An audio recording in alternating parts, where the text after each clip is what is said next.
They are prioritizing and will do everything they can do to bring back Mike Conley. And my first reaction to that is, okay, and then what? Because if you bring back Mike Conley, it's going to cost you north of $20 million, would be my guess, because he's going to have multiple offers or multiple suitors at least. And my guess is that you're going to see that's going to drive the price up like he's a house in good old Holiday, Utah for sale.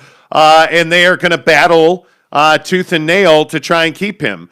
And remember that the Jazz have bird rights on Mike Conley, so they can resign him and match any offer that he gets. And they will still have to pay the luxury tax to do that. And Jake, I think it's a huge mistake. Yeah, I just think that once again, I think you're going all out to re-sign a guy who wasn't there in the biggest moments. And the biggest thing that I disagree with, with from the article about the sources was that the sources are saying that the Jazz feel like or believe that Mike Conley is worth the risk in terms of injuries versus what you're paying him. And that's just something that I just can't get down with if it was me. That's just something that I disagree with mentality-wise. I think that the Jazz with the guys that they already have on the roster, with the shooting and the way they're currently constructed, they don't need to have some Lamborghini of a point guard. All they really need is someone who can bring the ball up and can distribute a little bit to get the offense going. Now, the nice thing is, for the pro Mike Conley people, the advantage of re-signing Mike Conley is, yes, he is elite when he's on the floor in terms of distributing,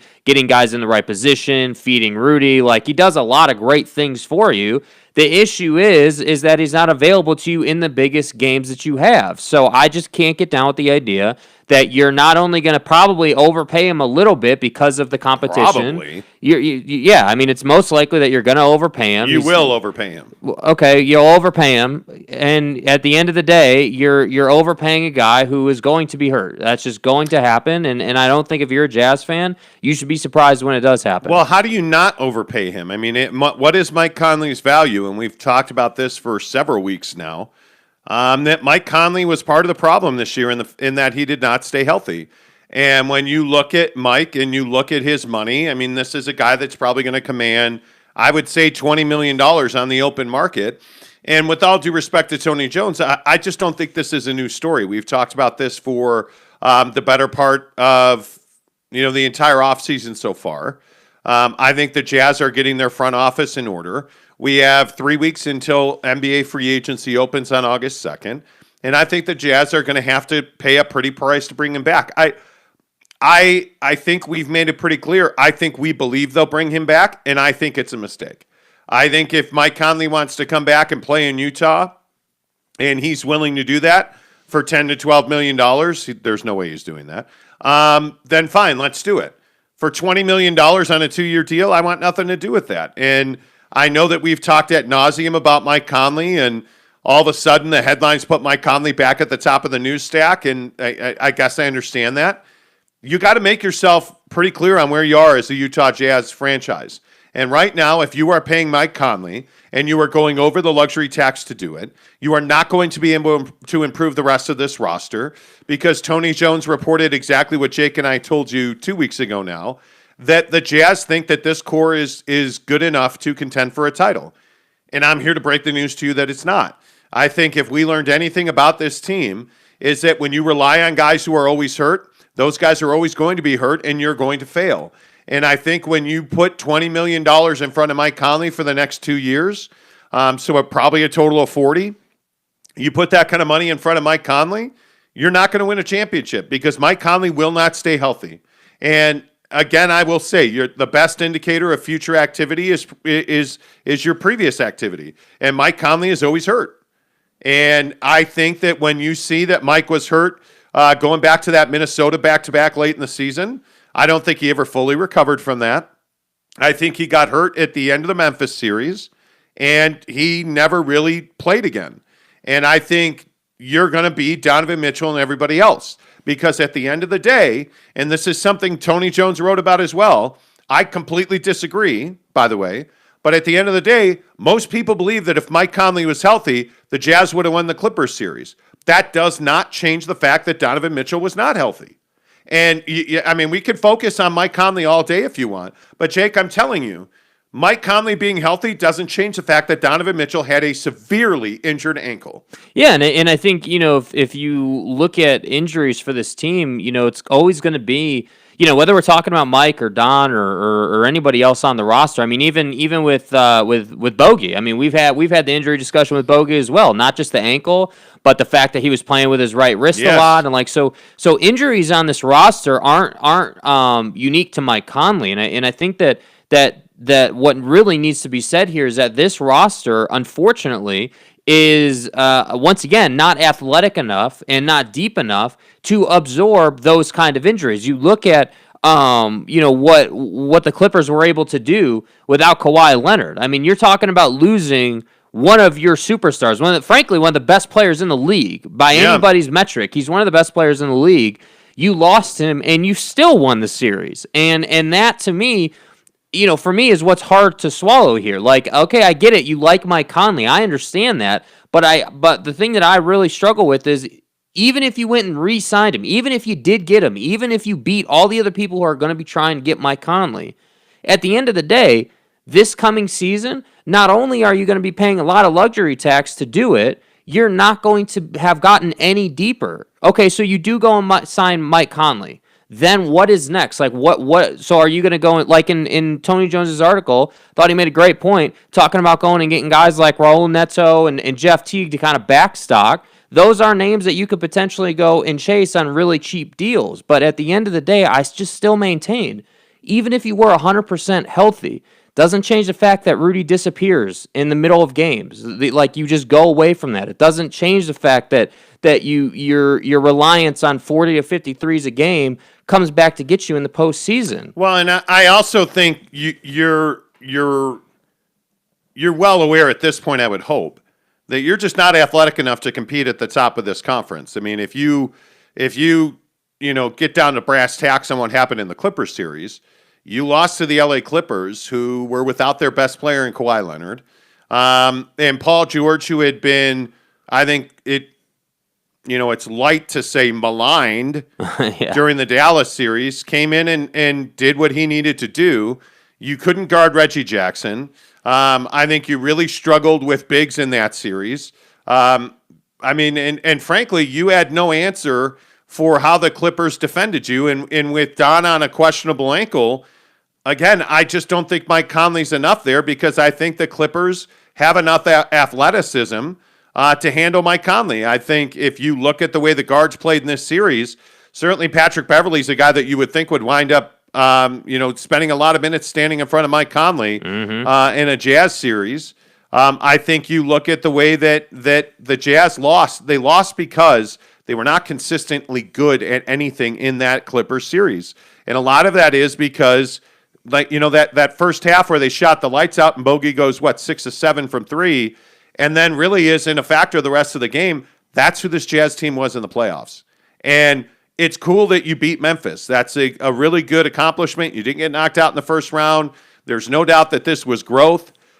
This season was good. It was not great, and you need to do better. And I don't see how you do better by paying Mike Conley $20 million a season for the next, at a minimum, 2 years. I don't. And frankly, I put a lot more credence into Instagram posts by the wives of players than most people do. I think Mike Conley thinks he's going to play somewhere else next year, because he's going to get a gigantic offer from some fool in the NBA. Somebody is going to pay him. And I'm hoping that the Jazz are not that team that ponies up a max contract match for Mike Conley, because I think there's a chance that he gets overpaid. Somebody will overpay to compete for him, and it'll be really interesting to see who that is, Jake, because I don't think it can be the Jazz. Yeah, I mean, there's going to come a pain point where the Jazz are going to say, "No, we can't do that." There has to be there's that point on almost every player, and I think for Conley, it's if you're the Jazz, I mean, again, I'm not probably willing to pay Mike Conley more than 16 is probably the line for me. I don't want to be approaching 20 for Mike Conley, anywhere near that. And I think the other thing that nobody is talking about is the fact that this coming season, the West is going to be better than it was this past season.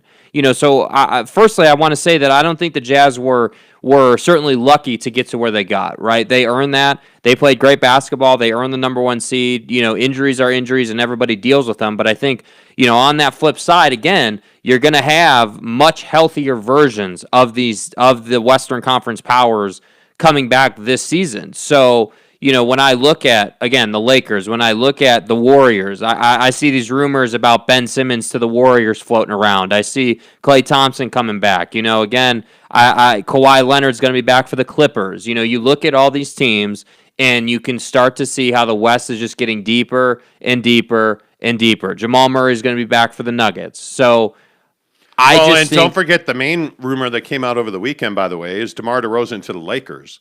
If they sign and trade, which is what and I don't know how many people saw it, but there was a rumor over the weekend that the Lakers were willing to sign and trade Kyle Kuzma in a deal for DeMar DeRozan. So they would, essentially sign DeMar DeRozan and then trade for him from San Antonio in exchange for a package including Kyle Kuzma. That's a huge upgrade for the Lakers. And there's no reason that the San Antonio Spurs wouldn't want to do that.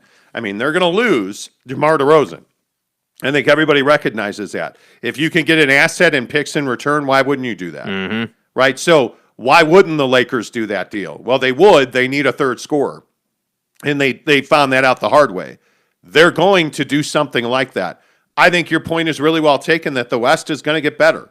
I don't know what the Clippers do with Kawhi Leonard because I actually don't think it's a slam dunk he ends up there. I think it's if you're putting percentages on it, sure, I think it's more likely he stays in LA than leaves LA. Mm-hmm. But I don't think it's a slam dunk he winds up with the Clippers. I think the Clippers are going to get better. I don't think there's any doubt about that. The Lakers will be better. Phoenix will be better. Every player on that Phoenix roster, especially the young bigs, the young wings, they're all going to be better for having gone through this playoff run in this NBA Finals series. So you have to think they're going to be better. Dallas is going to be better. Dallas is a team that is said to be in the Mike Conley Derby. Yeah. There are a lot of teams that are going to be better in the West, and the Jazz, frankly, are not going to be better. They're going to be who they are. Because if Tony Jones is right, and usually Most Tony Jones is right? I mean, most times he is. He is the best Jazz guy in the market for a reason. Tony knows what he's talking about.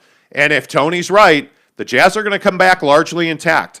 And I think that's going to be a mistake because you are going to be, and I will say what I've said for weeks now, if you do anything to damage next offseason, a year from now, if you do anything to damage the flexibility that you have built or that you currently have existing, a year from now, you're making a mistake. What do you think? Let's say that they somehow, some way, let's just say that they do bring Mike back. They're largely the same team.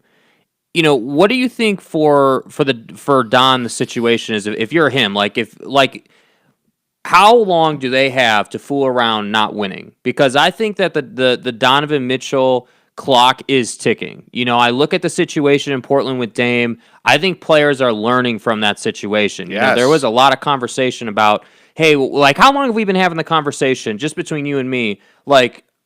Hey, how long is Dame going to sit there in Portland and not win a championship? Years. How long is Dude going to sit there, work his ass off, be the guy, and not win? I mean, it's been, what 4 or 5 years at least? That's hundreds and hundreds and hundreds of games on your legs. So if you're Donovan Mitchell, you're watching, again, as you said last week, Dame and Bron, quote unquote, dap it up at the WNBA game. You're sitting here looking at this roster and you're feeling like, damn, dude, I carried this team, and it's very clear to, at least from my eyes, hey, this is my opinion. I don't have facts behind this, but based on what he does on the floor, he does not trust his teammates, to the level that he needs to. Donovan Mitchell. Yeah, Donovan Mitchell. He doesn't trust them. And so I just look at this roster, and I'm like, all right, cool, man. Go ahead. Go after Mike Conley. But then next season, when we're talking about the fact that you flamed out again, and whether that's in the conference finals or the semis, at what point does Don talk about moving on? Right, but the question is, what in the current situation, what problem does Mike Conley solve for you? Well, he's a point guard. Obviously, I think the thing that they missed most was facilitating for Rudy Gobert. I don't think there's any doubt that Conley and Gobert work very well together, and I think there's There's very little doubt, and I don't know that anybody really questions that when Mike Conley plays, Rudy Gobert's offensive role, his impact goes up because they have great chemistry. I don't think there's any doubt about that. But the bigger question to me is what problem in the long term, for long-term prosperity, which is what most NBA franchises are looking for, what long-term problem does Mike Conley solve for you? And I really don't think he does solve a problem. He elongates the fact that, hey, you're paying a veteran who's injured all the time big money, and you can't count on him to be there in the playoffs. That's the issue. And I don't know that a $5.9 million taxpayer exemption is going to solve that issue. Because with all due respect, I think we all know who Raul Neto is. Mm-hmm. I think with all due respect, we know who Austin Rivers is. We know who, all the potential backup point guards are. We know who those guys are. The Jeff Teagues. And I like Jeff Teague, but Jeff Teague is not a guy that when the NBA Finals are on the line or when you're down 3-2 to the Clippers that I can say, okay, well, we've got Jeff Teague to step in because Mike's hurt. Mm-hmm. That's not the answer. And I will again maintain that Mike Conley, the best part about Mike Conley coming back is that it means Joe Ingles can be a forward. He can be a creator off the wing. And he can be a spot-up three-point shooter, which is really what his highest best use is at this point in his career. I mean, the guy was out of gas. He had nothing left at the end of the season for the playoffs because you asked him to do too much. So Mike Conley coming back does help Joe Ingles. It does help Rudy Gobert. But that's only when he plays. And if Jeff Teague's here, sure, that keeps Ingles off the ball. But I maintain that you cannot, in my opinion, bring Mike Conley back at $20 million plus. And if teams like the Knicks, if teams like the Mavericks, if a championship tender comes calling, I think Mike Conley's going to have to listen quite intently. Which they will. They will. You can expect that. They will. I don't have any doubt about that. And I just feel like the Jazz are in a position where they're leveraged because they have mismanaged their cap, and they've spent on guys who have not been able to develop further past where they are. Most of this Jazz roster is at its ceiling. Mm-hmm. I mean, if you look at Ingles, Bogdanovich, I think this is who Rudy Gobert is until he shows us he's not. Until Rudy shows us that he can add a repertoire that includes back to the basket, the ability to put the ball on the floor a little bit, the ability to pass at an efficient, high level. This is Rudy Gobert's ceiling right now. And he's just starting that $200 million deal. So you've really invested in guys, in my opinion, who are at or near their ceiling. And that's always when you get into trouble. Yeah. So I think if you bring Mike Conley back, it landlocks you. Is really the bigger issue. And I think that, it'll be interesting to see what happens. Let's get some comments in here because there's a lot of people on the show as usual. By the way, if you're here, please give us a thumbs up. We really appreciate, obviously your ability to interact with the show is significant. You guys, your comments are always welcome on the show. A lot of people asking about how much we would pay Mike Conley. Yeah, I don't know what that number is. I think we can. The fact is we can answer that question. So yeah, would I love to pay Mike like 10 to 12 a year? Yeah, of course I would. Absolutely. Like I think at 10 to 12 a year, Mike Conley is an amazing player, because at 10 to 12 a year, you can absorb his injuries because that allows you to go and sign other players. But the fact is that the market is not going to allow you to pay Mike Conley 10 to 12 a year. The only person that can allow you to pay Mike Conley 10 to 12 a year is Mike Conley. If he was willing to take a hometown discount, which he's not, but if he was willing to, we'd be having a different conversation. But again, NBA players are not dumb. They are there. They are playing and working their careers for their own well-being, for themselves and for their family. They want to make as much money as possible, and I don't have a problem with that, frankly. I don't. Like, what do you get to play? Most guys play in the NBA for like 5 to 7 seasons, maybe, like if they're lucky. Make as much money as you can. And then you've got the Mike Conleys of the world who are living on, this sort of I don't even know what you want to call it other than to say, hey, yeah, when he's playing, he's really good. He can really produce. Well, I got news for you. He doesn't play a lot. So how much would I pay Mike Conley? I wouldn't pay Mike Conley. I wouldn't bring him back, right? Because you're not he doesn't do enough for you. What I would do is I would take Mike Conley's money and I'd move it into hopefully 2 players that you can work on a rotational basis, depending on who you're playing and what you really need to deepen your roster. Because at this point, again, you just don't have anybody behind Mike Conley. That's why the Joe Ingles thing happened. Oni is not going to back up Mike Conley. That's not who he is. Well, and I think your biggest fear is where does Mike Conley go if he leaves? And I think... Yeah, that's true. I think that the likely destinations are either the LA clubs or Dallas. I think Mike's not going to go to Chicago, New Orleans. He's not going to go somewhere where he's not going to play meaningful basketball or have the opportunity to.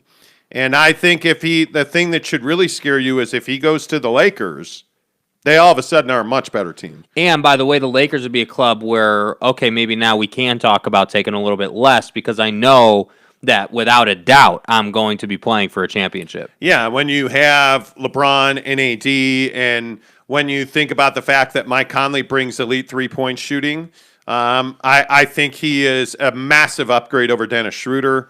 So my feeling is that, yeah, I think that's your biggest fear. If he ends up with the Clippers or with the Lakers, I think that's a nightmare for you because he's not going to go to a bottom feeder team. Like you hear all about the Chicago Bulls. Mike Conley's not going to the Chicago Bulls. Yeah. I would be shocked.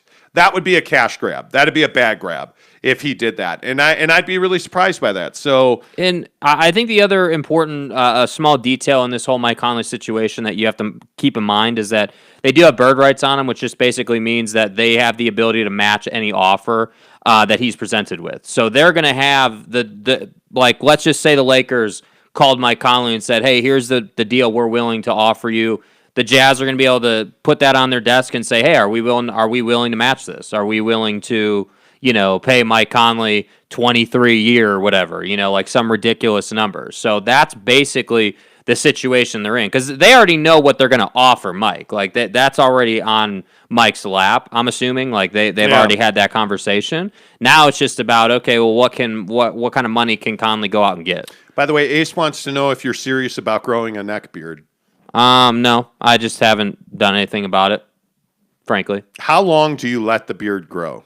Not much longer. Not much longer. I'm just not home that much on the weekends, frankly. I'm not home that much on the weekends, and so I just kind of go. Like it is a bit of a neck beard. Yeah, right now I would agree with that. Yeah, I mean, it is what it is. Life happens. You probably ought to look at that. Driftwood says yes. Yes, they are. If Conley stays healthy and plays the way he did last year, yeah, I don't think if Mike Conley is 100% last year, they still don't win because Donovan Mitchell's not there.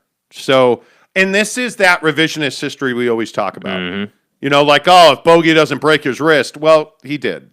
And that's what I'm saying. I just what are we talking about? Again, we're right now here today. We want to sit here and we want to say, okay, well, if he was healthy, they would have gone further. Okay, maybe that let's just agree on it. Let's just say, okay, maybe that is true.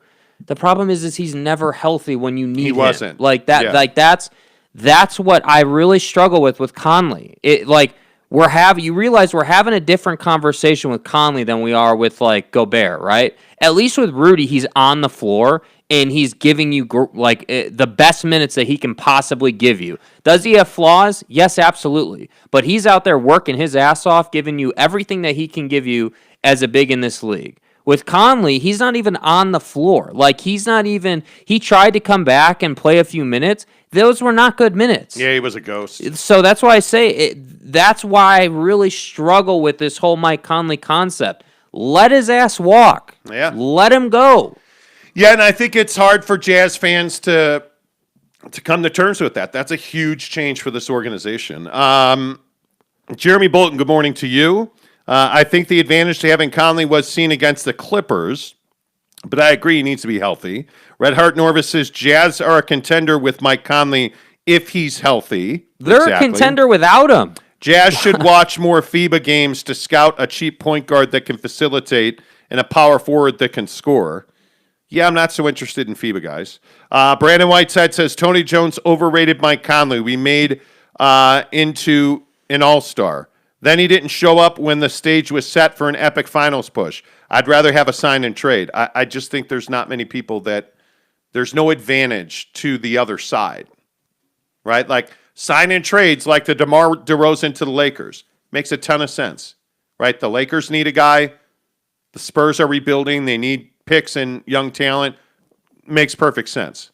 Okay, so Mike Conley, what's the win for both sides here? Well, the Jazz don't lose everything when they trade Mike Conley. Well, who are you going to get in return? Because Mike Conley's contract's not going to be $5 million. Mike Conley is going to sign, let's say, a $20 million deal.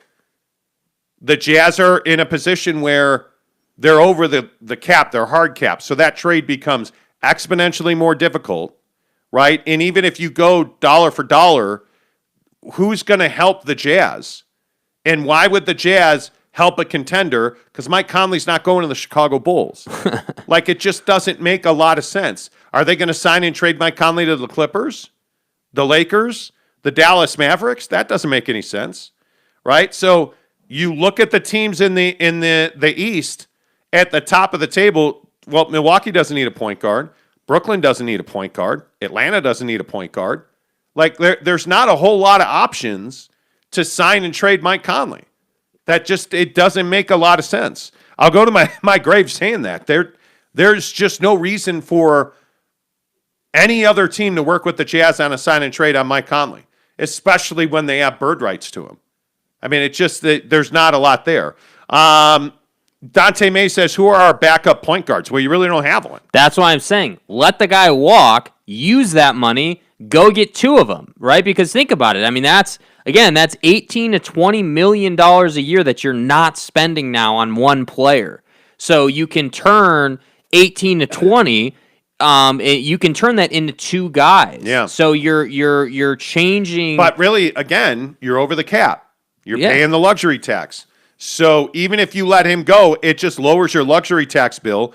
You essentially have $5.9 million to bolster your bench. So this idea, no matter what you do with Mike Conley, it's not about this year, it's about next year. Yeah. I'm just Do you telling feel like anyone's talking about that? Because I don't feel like there's a lot of people talking about that. I think all anybody cares about right now is that the Jazz keep their core intact so that they can be a contending team. So that when November, December, January, February, March roll around, oh, the Jazz are winning the whole damn thing. Oh, 49,000 made threes last quarter. They made 86 threes in the second half. That's what it's going to be. If you keep this core intact, I'm telling you, just pull out your testicles and drive a roofing nail through them. Because that's what it's going to be, man.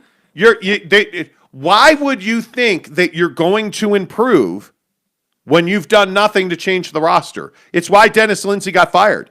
Yeah. I'm telling you, if you keep doing the same thing you've been doing, are you going to expect the same result? Or are you going to think the result's not going to change? Because none of the variables have changed. All the dudes are the same. So the result's going to be the same. Mm-hmm. Don't expect to improve when you haven't improved at all. I mean, that's A plus B equals you're dumb. I mean, if that's what you think, I'm sorry. James Knight says all teams get injured. Luck and timing plays a part. The Jazz should just beef up their bench. I think we've established that. Okay, so what does beef up your bench mean when you have a $5.9 million taxpayer exemption? One guy. Two guys for $2 million? Nah, that's probably not great. You're $2 million guys in this league? Yeah. I don't know who that is. Raul Neto. Yeah. Thank God we're saved. Right? Are you serious? You can't unless you trade guys. I will continue to say this. You have two guys with trade value around the league. Bojan Bogdanović and Royce O'Neal. And neither one of them are world beaters, and neither one of them are irreplaceable. Yeah. Why are you being loyal to these guys? Right? I think that I agree with you. I think that, again, I know we keep referencing Tony's article, but it's only because he clearly, he has very reliable sources inside the organization. And I think in his article, he talks about how the organization believes that, this team is capable of winning a championship. And I think that comes from this idea that, hey, if, Mike hadn't gotten hurt, hey, if Don hadn't gotten hurt, we'd be in a different position. And it's like, all right, well, yeah, sure. Again, to James's point, injuries happen to every team. The difference is that some teams have the ability to absorb those injuries and still play really good basketball. And who knew the extent of Donovan Mitchell's ankle injury? Like, I don't. At the end of that clip, the last get the final game in LA, the game 6. I mean, he just was not capable. I mean, nobody knew that was going to be the situation with his ankle. I mean, we even talked about on the show that I felt like the Jazz were so capable of winning that series until he walked out there limping and shooting air balls repeatedly. Like, I mean, who knew that Donovan Mitchell was going to be in that position? If Mike Conley had been healthy, you just shouldn't put those words out because he wasn't, and he never has been. And at some point, it becomes a fool me once, fool me twice situation. Yeah, I just don't get it. Driftwood says Monty predicted the Jazz would close out the Clippers even without Conley. But again, who knew that Donovan was going to be playing on one foot? I mean, like, of course they weren't good against the Clips. Their 2 best all-star players were injured. Who isn't overpaid in the NBA? Right, but the issue isn't overpaying Mike Conley. Rudy Gobert is overpaid in the NBA, and that's why their team is in the situation they're in. Right, but I think a lot of guys are overpaid. But you're trying to compare it to like a construction worker or minimum wage, and the NBA salaries are not real world. It's fantasy land, right? And when you have a guy in Mike Conley and you pay him $20 million and you're paying double money. So you're paying him $80 million over 2 years because of the luxury tax? The good news is you're not going to be a repeater. You're not having paid the tax in the past. But, I mean, my God, you just don't have – you have zero flexibility. The idea of just stocking your bench or signing and trading, like those things are incredibly difficult to do. In this situation. Yeah. I mean, it's just incredibly difficult to do. Yeah. Brandon Whiteside says, funny thing about Tony Jones is he writes an article on that, and that the Jazz fans stand around and pat him on the back, slobbering over a single writer like he's a Pulitzer Prize winner. I don't get it. Tony Jones is a very good, very good NBA writer. You're not going to be able to sit here and, again, we have no affiliation with Tony other than – he covers the Jazz, we cover the Jazz. And we're better basketball players than he is. Yeah, I mean, obviously. I mean, you ask him, he'll even tell you that, obviously. Anyway, point is that, you're not, I'm just telling you now, you're not going to be able to gain credibility by trying to run Tony's name through the mud or something. The guy, I agree, is the best guy in town covering the Jazz, and he's been very reliable in terms of like what the organization is thinking and like where they're at with things. I mean, he's been on point. So you're going to have to find examples or specifics on why exactly you think he's not good. Yeah, I just don't. Yeah. Anyway, LVL 307, after a comment dump, says, hello from Manila. Any chance to onboard Lonzo Ball or Dinwiddie instead of Conley? They don't have the money. They don't. Jeremy Bolton says, do you think that Don has a say whether he wants Conley back? Oh, I'm sure he does. Driftwood says the front office is going to do whatever Mitchell wants them to do. So if they re-sign Conley, it's because Mitchell wants. Yeah, I don't know about all that. I think his input is significant, and I think they've shown that. Red Heart Norvis says Jazz should at least try to go for Lonzo, even though we know the Hornets are going to be a Ball family affair as LiAngelo looks to be signed by the Hornets. That's funny. Jello. Boo Case Bag says, how do you enter the giveaway? Well, all you have to do is hit subscribe, take a picture that you're subscribed, tag both The Monty Show, MONTY The Monty Show, and SLC Supercars on Twitter or Instagram in a photo of yourself subscribed, and you're entered to win. Let's see. James Knight says the hysteria you guys create on the Jazz is amusing. Injuries at the wrong time of the season affected their performance. Dude, you're living in fantasy land, dog. Like, You're sitting here saying that we're creating hysteria. We've been talking about Mike Conley since the beginning of the season. We've been talking about the fact that he's going to get hurt. We predicted he was going to get hurt. What do you mean we're creating hysteria, dude? Like this is not something where we set it on a radio show and you can't go find it. Go find it on our channel. Go find it. Go watch the shows from way back when, at the beginning of the NBA season, when we told you that these injuries were coming. We straight up said that. So I disagree. I don't think we're creating hysteria. It's funny. We've been, again, I know we try not to do this, but when I get a comment like this, I can't help myself. Every time you want to say that we create hysteria, I'd like you to go back and check our track record on things that we've been wrong about on the Jazz. That, like, we've been pretty much nails on the Jazz on pretty much everything. They need to remake the roster. They need, and listen, if you're married to Don, if you're married to Rudy and Bogey, okay, I'm good with that. I understand that. But the surrounding pieces, the Joe Ingles, the Jordan Clarkson, I guess, is fine. I mean, if you look at the surrounding cast, they were not an impact in the playoffs. And I think that Joe Ingles was just incredibly mismanaged because they had no other choice. They were leveraged because they have no flexibility. I think you have to fix that. I think you have to trade guys. You have to make very difficult decisions on guys that you can move to improve this roster because there's not a whole lot of ways to do that based on the draft history and the way that they've paid guys. You had no option but to, give Donovan Mitchell a Brinks truck, and there would be no reason not to. He's, in my opinion, he's on the verge of becoming an elite NBA player. But your issues around him are what you have to improve on. And again, if it's Bogey, Rudy, Don, okay, that's a fine three. But you still don't have a number two scorer because Bogey's not a number two guy.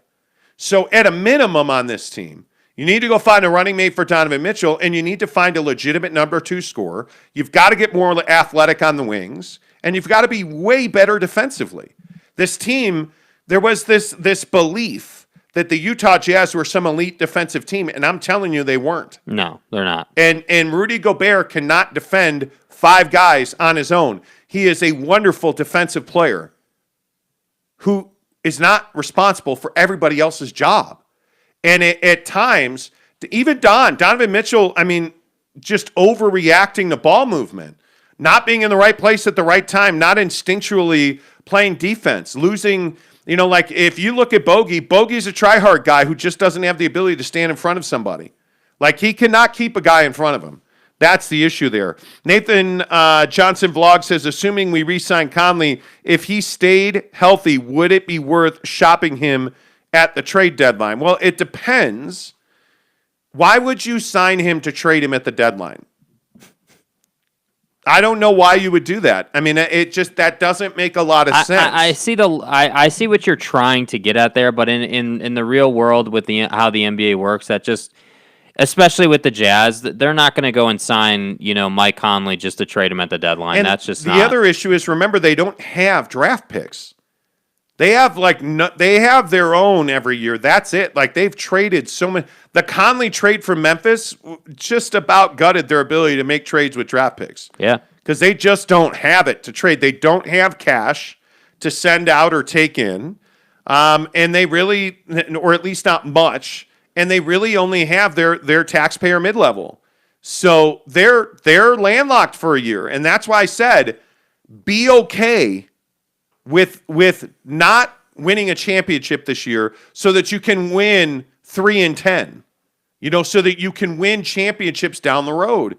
That's the all successful teams end up in this spot, usually after they've won championships, whether it's the Lakers, certainly the Golden State Warriors have found out that injury and salary cap hinder you, and they're working very diligently to remake some things. And I think that's what you have to do. Yep. Because when you don't draft well, it really handicaps you. And then you overspend and you handicap yourself further. It's a vicious cycle. It's miserable paying the tax. I mean, honest to goodness, it just eats you don't profit at that point. You are a losing organization at that point. So anyway, here nor there. Ryan Buckley says Jazz are dumb if they re-sign Conley. Brandon Whiteside says if Conley walks, we can use his money. We can't use his money. We're over the cap. Exactly right.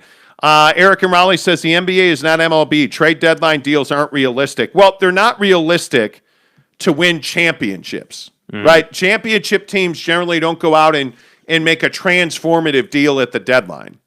I mean, PJ Tucker was a nice pickup for Milwaukee. I mean, there's no doubt that his defense helped them in the Brooklyn series on Kevin Durant, but he's not the reason that they're in the NBA Finals.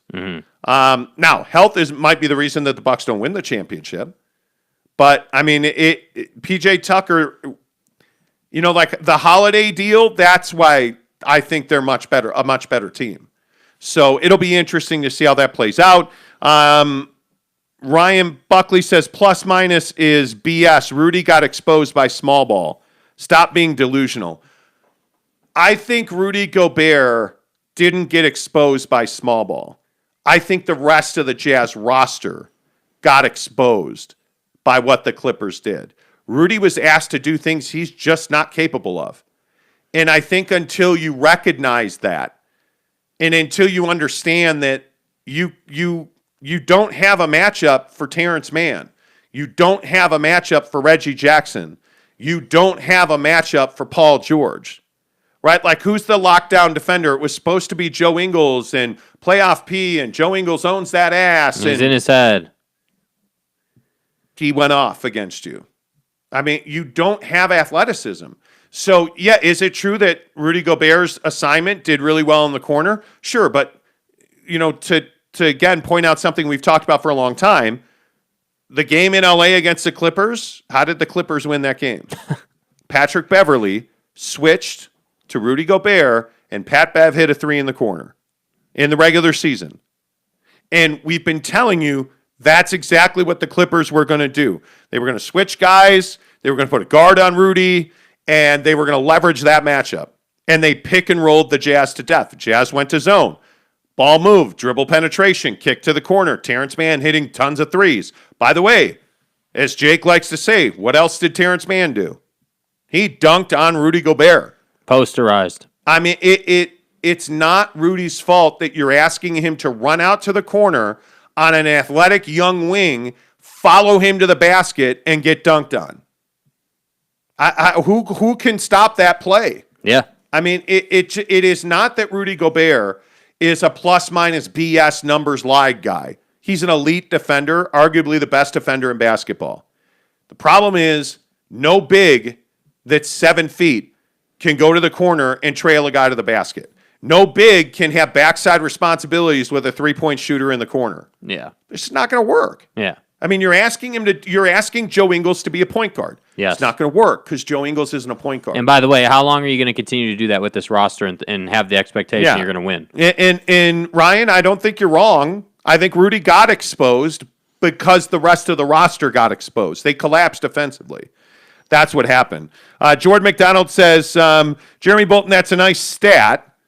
But he can't replace his regular season impact in the playoffs. Clippers shot 15-19 when they guarded Gobert with what an effing joke. Yeah, I don't disagree with that.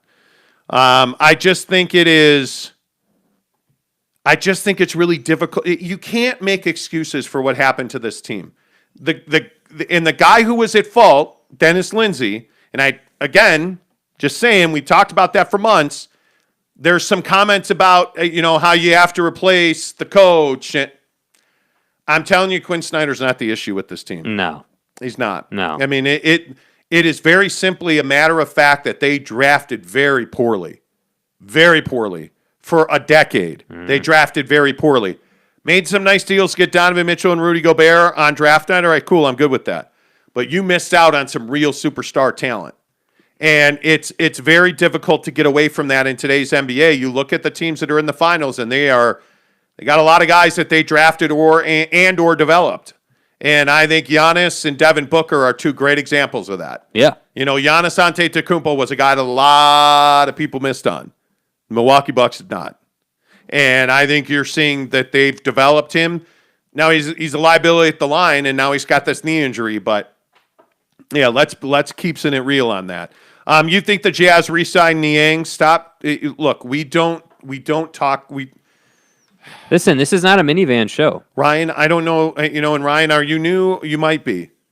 When you talk about and you say things that are hurtful, like re-sign Niang, those two words together, re-sign and Niang, we forbid them on this show. We ban that kind of conversation, Ryan, and we would appreciate it if you would follow the rules. Yeah, we would. Let's move on.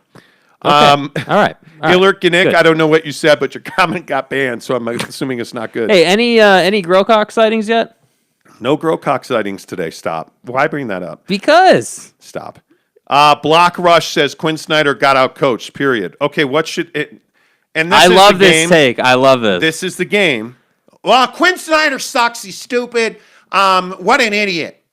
Why didn't you even make an adjustment, dick? Okay, so what's the adjustment you want Quinn Snyder to make? Go ahead and please. And everybody, listen. Block, BLACC. Mm-hmm. Black Rush. I don't know how you pronounce that. Block Rush. The floor is yours. The show has been turned over to you so that we can see your chalkboard, or excuse me, nowadays, your whiteboard, where we, the erasable ink thing, where we watch dry you erase. dry erase it up, man. Show us the adjustments that you as a coach schematically would have made, and what you would have done differently than Quinn Snyder. Hello? We're waiting. Yeah, I didn't think so. didn't think so. Eric Raleigh says the rest of the team can't magically become something they aren't. LOL. That's exactly right. Yeah. Exactly right. Jordan McDonald says Jazz perimeter defense sucks for sure, but you can't win a title with a role player getting $40 million a year. Why are you stealing Jake's takes now? Hey, man. I've been saying that since before the guy got paid. That's exactly what Jake's opinion on Rudy Gobert has been for 3 years, that he's a role player. And look, I think he's more than a role player. I think he's the best defensive center in the NBA, certainly. There aren't a lot of true 7-footers that I would take over Rudy Gobert. Well, that's a lie.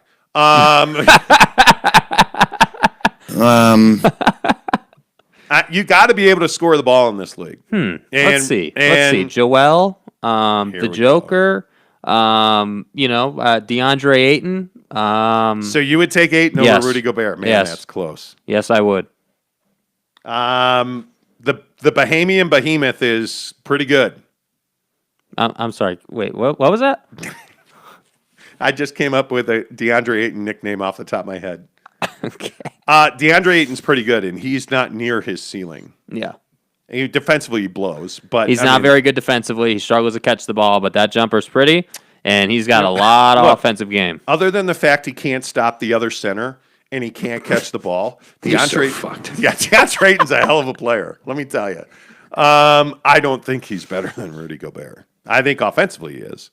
Here's what I'll say: the better or not better discussion is always going to be there. Oh God, here we go. What? Okay, look. Block rush. We tried. Oh boy. Just take a guess at what you think his adjustment was. Stepping into the passing lanes. No. Ersan Ilyasova at 5. Whoever came up with that shit need to be fired. Oh my God, Ersan Ilyasova. Dude, are you being? Come on, seriously. I need another comment from you. Are you being serious with that take? The big in-season acquisition, who they signed off the street, who Quinn Snyder didn't play for like 2 weeks. We literally did have a conversation about when we were going to see Ersan. The Ersan watch. Yes. I'm telling you right now, Ersan Ilyasova, decent defender, can shoot the three. But what else do you want him to do? Like, if you look at who was he checking in the Clippers series? Do you think Ersan Ilyasova was going to be able to stay with Terrence Mann? Is that what you're asking for? Like, you're creating another problem by solving a problem that's not really solving the problem. Yeah, are you going to put Ersan on Zubats? But see, Putting Ersan in doesn't solve the problem. You have to be nice to stupid people. Right? I mean, like, it doesn't solve the fucking problem, man. Like, with all due respect, if you take out Rudy, what happened? What do the Clippers do as soon as they take out Rudy Gobert? For such a smart person, you really are lost, aren't you? They attack the paint even more than they were. And you become a defensive liability because now all of a sudden it's all drive and kick. Right? And we saw the Clippers rotate the ball exceptionally well. Why did Derek Favors not play much in the Clippers series? Because he's Ersan Ilyasova, but better. Whatever. Ersan Ilyasova, stop it. Stop it. God. Jeremy Bolton makes a great point. Grocott stretches the floor well. Yeah, yeah. He's not a stretch. Oh, stop it. No, I'm not doing this. Put him on Batum. Dude. Put Ersan Ilyasova on Batum. Okay, then what? Nicholas Batum is not. See, I don't know how to explain this to you. Oh, shit. Damn, I am tripping. If you put, this is the last time I'm going to acknowledge Ersan Ilyasova ever. I'm just saying. If you put Ersan Ilyasova on Batum, what do the Clippers do? Do you think this through? I'm serious. When you come off of this drug-induced high of yours, Cocaine and hookers, my friend. ask yourself this question. If I take Ersan Ilyasova and I put him on Nicholas Batum, what are the Clippers going to do? Oh, nothing, because Tyronn Lue sucks. Well, what they're going to do is they're going to pick and roll the hell out of Ersan Ilyasova, which, by the way, who's their best pick and roll big? Nicholas Batum. So they're going to pick and roll him onto Reggie Jackson, onto Terrence Mann, onto Paul George, which is exactly the problem you already have, man. It doesn't solve that problem. It doesn't. And by the way, who did the Jazz use to guard Batum? Well, they used a combination of guys because they anticipated the switch, which is what NBA coaches do. I don't know, like Quinn Snyder. What they did is they used a myriad of guys, a multitude of guys. So Joe Ingles, you had Bogey, like you were switching regularly. The defensive breakdown came because Conley and Don were not healthy. They could not defend because Conley wasn't on the floor and Donovan Mitchell was playing on one leg. So if those two guys are healthy, they weren't, so let's just move on with our lives. Okay, I feel better. Man. I Block Rush says you make Ty Lue think and have to adjust. He adjusted all series long. Wait. Did you not see the zone? Wasn't it? Weren't the Jazz up? Man. I distinctly remember a conversation about the Jazz being up 2-0 in this series. It's over. Jazz in 5. Send me the Coke. What? Jazz Somebody in 5. owed us something. Yeah, who was it? Jeremy Bolton, I think. No, it was no. Cody Strickland. Cody Strickland still owes us cocaine because he knows we don't drink soda. So I think it was cocaine. Cocaine is a hell of a drug. I mean, how many 12ers of 4X gold does James Knight owe us? Like, I mean, at this point, it's a truck full. Can I get a pallet, please? Can I get a couple of pallets of 4X gold? Listen, at the end of the day, no matter what you want to say, you can blame it on Quinn. You can blame it on Gobert. The fact is the roster is not stout enough to win a championship. Thank you, Eric and Raleigh. All the Jazz can do is rearrange the deck chairs on the Titanic. Yeah.